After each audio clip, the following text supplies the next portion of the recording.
Paper duration. भाई paper की जो ड्यूरेशन है वो हमारे पास 120 मिनट्स है। 120 मिनट्स है। और इसमें हमें 3 सेक्शन करने, section A, section B and section C. अब 120 को डिवाइडेड बाय हम 3 करें तो हर सेक्शन 40 मिनट्स ईच है। 40 मिनट्स ईच है, यानी 40 मैं सेक्शन ए को दूंगा, 40 मिनट्स, 40 मिनट्स, 40 मिनट्स। अब जो सेक्शन ए है ना, उसमें मैं क्या करूंगा, 5 से 8 मिनट गुड रीड करूंगा, यानी अंडरस्टैंडिंग लूंगा, अंडरस्टैंडिंग लूंगा। और इंपॉर्टेंट पॉइंट्स को मैं हाईलाइट कर दूंगा। सही है। अब 8 से 10 मिनट आपने रीडिंग में कर दिए, बहुत अच्छी बात है। अब जो बाकी 30 मिनट्स बच गए ना, अब वो जो है ना आपका जो रिमेनिंग पार्ट है, वो 20 मिनट में भी हो सकता है, वो अल्लाह करे 10 मिनट में भी हो सकता है, वो अल्लाह करे के पूरे 30 मिनट में भी हो सकता है। तो कोशिश ये करना कि आप पहले की स्टडी अटेम्प्ट करो, उसको अच्छे से पढ़ो, और जितना आप ब्रेनस्टॉर्म कर लो, जितना कॉज एंड इफेक्ट कर लो, कॉज एंड इफेक्ट। और केस स्टडी में जो भी इकोनॉमिक टर्म लिखी है ना, उसको लिंक करने की कोशिश करो कि मैंने ये पढ़ा था कि इंटरेस्ट रेट बढ़ेगा तो मनी सप्लाई कम होगी। अब तुमने ये पढ़ा था, अब उसने सिर्फ ये बोला है कि केस में इंटरेस्ट रेट को बढ़ा दिया है, तो तुम्हें पता है इसका दूसरा टूल किस तरीके से काम करेगा। तो ये लिंकेजेस बनाओगे ना, तुम्हें आंसर लिखने में बहुत इजी होगी। अब केस स्टडी में मैंने जो देखा है ना, जो पार्ट ए आता है, A1, A2 करके आता है, ये यूजुअली 2 मार्क्स होते हैं। ये भी 2 मार्क्स होते हैं। ये क्या होते हैं, प्योरली नॉलेज होते हैं। क्या होते हैं, नॉलेज होते हैं, नॉलेज होते हैं। फिर उसके बाद एक सवाल आता है 4 मार्क्स का। 4 मार्क्स का सवाल आता है, उसमें 1 मार्क नॉलेज का होता है यूजुअली, कभी कभी नहीं भी होता। बाकी 2 मार्क्स उसके होते हैं एनालिसिस के। 1 मार्क उसमें होता है इवेल्युएशन पे, कि भाई गवर्नमेंट ने टैक्स लगाया है, आप बताओ टैक्स इफेक्टिव होगा या नहीं होगा। आप बोलोगे टैक्स का इम्पैक्ट डिपेंड करता है प्राइस इलास्टिसिटी ऑफ डिमांड पे, तो वो एक इवेल्यूशिव कमेंट होता है। तो ये आपके हो गए 4, 4, 8। अब 2 आते हैं 6 मार्क्स के।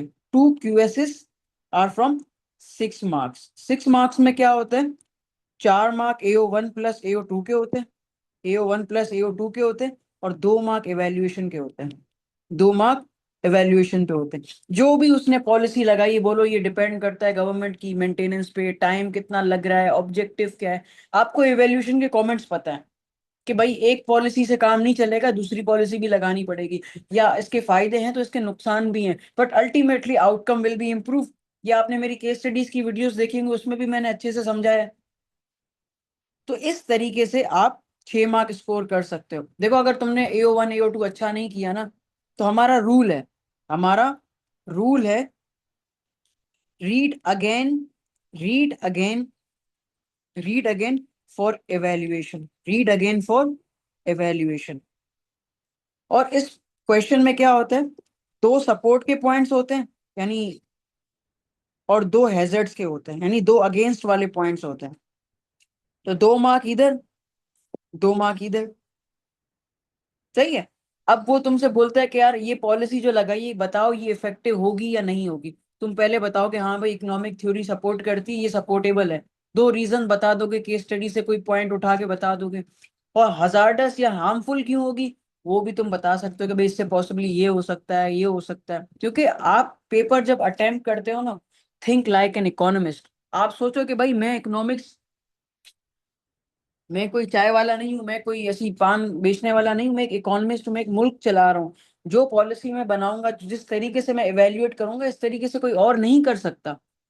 जो आपके दिमाग में उस चीज को पढ़ के आए ना, तो वो मतलब समझो एक नॉर्मल बंदे को भी वही आएगा। तो अच्छी बात है।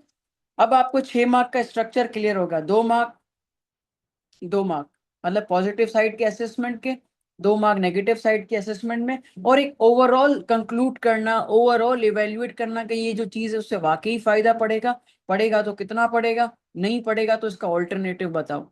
सही है। 6 मार्क इस तरीके से किए जाते हैं। अब बच्चे मुझसे ये भी पूछते हैं कि सर आप बताएं इसमें हम लिखें कैसे।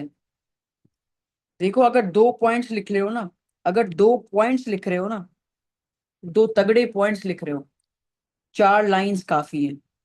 कितनी? 4 लाइंस काफी है। पॉजिटिव की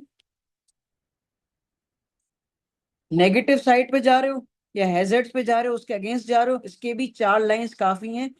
2 पॉइंट्स है, ये 4 से 5 हो सकता है, 4 से 5 हो सकता है, लेकिन एक पैरा इसका बनाना, छोटा सा एक पैरा इसका बनाना। अब मुझे अपने मेंटेलिटी में ये चीज बैठ गई कि भाई AO1 and AO2 I am done with it, what is left AO3। AO3 कितने भी लाइनों में होगा? 3 से या 2 से 3, ये किसी भी लाइनों में हो सकता है। डिपेंड करता है कि पॉइंट क्या लिख रहे हो। स्ट्रॉन्ग पॉइंट है, नाम ही काफी है। ऐसी फजूलियत लिख रहे हो, बस समझ नहीं आ रहा, कुछ भी लिख रहे हो, तो फिर बस वही है। मतलब ये जो सवाल है ना 6 मार्क्स वाला, 6 मार्क्स वाला जो सवाल है, मैक्स आप 12 लाइंस में उसको निपटाने की करो। अगर ये 12 लाइनों की जगह 2 पेजों पे जा रहा है ना, तो इसका मतलब क्या, आपने बहुत फजूलियत जाड़ी है सवाल में। केस स्टडी में इतनी वो मांगता नहीं है। केस स्टडी में बोलता है बेटा जो बोला है वो बता दो। और याद रखना, केस स्टडी के सवाल को जब तक समझ में नहीं है आंसर मत लिखना, जब तक समझ में नहीं है आंसर मत लिखना। 2 दफा पढ़ो, 3 दफा पढ़ो, लेकिन पढ़ के करना। और हमारा एक एवरेज पैटर्न क्या है इस पेपर को करने का? 2 मिनट्स पर मार्क। 1 मार्क है, 2 मिनट लगाने हैं। 1 मार्क है, 2 मिनट लगाने हैं। इससे आई गेस आपको समझ में आ गया कि केस स्टडी अटेम्प्ट कैसे करनी है, उसको टाइम के साथ अलाइन कैसे करना है। यहां तक ये बात क्लियर हो गई? मसला डन हो गया, केस स्टडी का सीन खत्म हो गया, ओके हो गया? कमेंट में बताओ।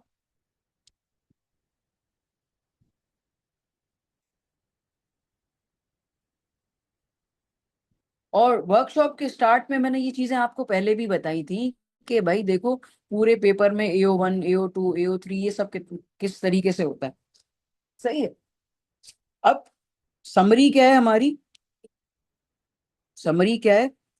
Each section, each section 40 minutes, on average minute पर mark, on average minute to mark ratio क्या है? 1 mark, 1 mark equals to 2 minutes. ये फॉलो करना है। जहां पे ये मेरा एवरेज ब्रेकआउट हो रहा है ना, तो समझो आप कहीं गड़बड़ में फंस रहे हो या आप किसी चीज में ट्रैप हो रहे हो, वहां से आपको निकल के आगे जाना है। सही है। और सही है, स्पेसिफिक, स्पेसिफिक रहना है। Max 3 para for 6 marks.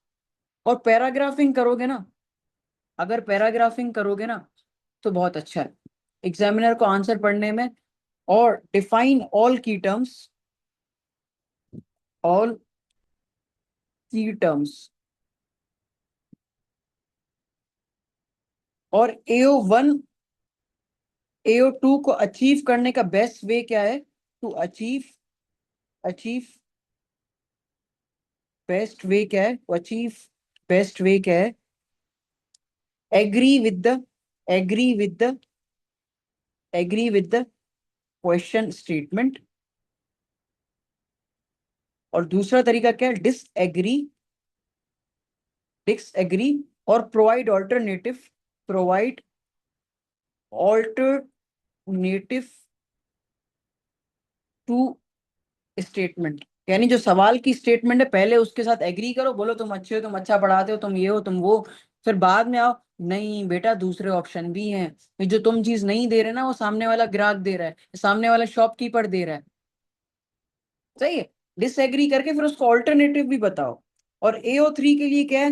दोबारा री रीड करोगे, re read, re read the question, what exactly he wants me to evaluate.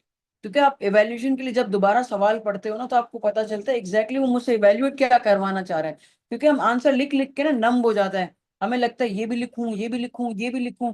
जब भी आप भूल जाओ कि मुझे सवाल में क्या लिखना है, re read the question, the only way to score and save time is to re read the question, because आपने ये भी सुना होगा क्वेश्चन में ही सारे आंसर छुपे होते हैं। बिल्कुल वही बात है कि अगर आप सवाल बार बार पढ़ोगे ना, तो आपके ब्रेन में जो न्यूरो सेल्स है ना, वो एक्टिवेट हो जाएंगे कि भाई ये कुछ और पूछ रहा है, मैं कुछ और लिख के जा रहा हूँ। तो इससे अवेयरनेस बढ़ती है, कंसंट्रेशन फोकस बढ़ता है। तो इस तरीके से आप पूरे पेपर को अटेम्प्ट करोगे। बाकी 8 मार्क्स वाला 12 मार्क्स वाला वो सब हमने देख लिया है। बाकी इसके अभी हम कुछ स्पेसिफिक सवाल करते हैं,